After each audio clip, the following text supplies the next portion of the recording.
c'est le plus beau cadeau. Vous savez, peut-être que vous regardez sur Internet, TikTok, Facebook, des gens qui vivent dans d'autres pays, qui sont riches, qui ont des belles voitures, qui mangent des bons plats, qui vont dans des restaurants, etc. Et vous vous dites, j'aimerais bien avoir la même vie qu'eux.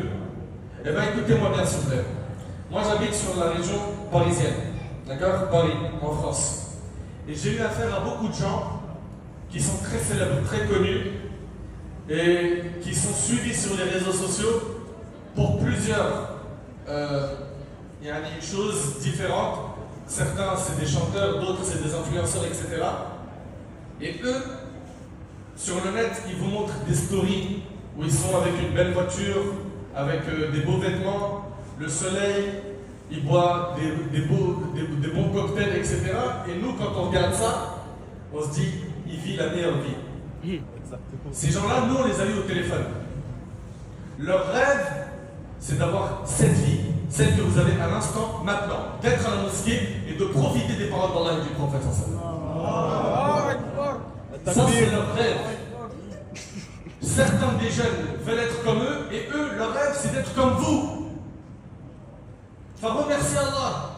Vous ne pourrez jamais imaginer ce que la foi fait dans le cœur lorsqu'elle est présente et entretenue. Présente et entretenue. Pourquoi? Parce que le prophète sallallahu alayhi wa sallam a dit Innal imana yabla kama yabla thawb fajaddidu imanakum. Il a dit la foi, elle s'use comme s'use le vêtement. Renouvelez votre foi. On a besoin de renouveler notre foi. Et ces assises spirituelles, ces rencontres fraternelles nous permettent de rebooster notre foi, d'avoir plus d'énergie, d'être focus sur la direction qu'on a prise. Et bien la foi, elle a besoin d'entretien. Et la foi, écoutez bien mes chers frères et sœurs, c'est la cause du bonheur. Un savant de l'islam qui s'appelle Ibn Taymiyyah, il a dit, il y a sur terre un paradis. Celui qui ne l'a pas goûté, il ne goûtera pas au paradis éternel. C'est le paradis de la foi.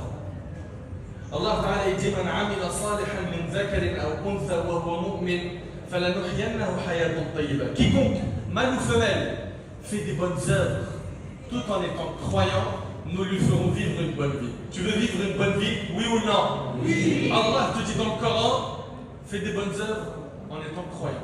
Voilà. Al-Iman, Al-Sadiq, Al-Jazib, une foi forte, ancrée, et des bonnes actions. Et il va être demandé à la personne pour que sa foi augmente, de quoi? D'être constant. D'être constant, ça veut dire qu'aujourd'hui j'ai du mal avec la prière, mais c'est pas grave, je me bats pour faire la prière alors, pour me réveiller, pour salat al-subh, pour prier salat al-isha.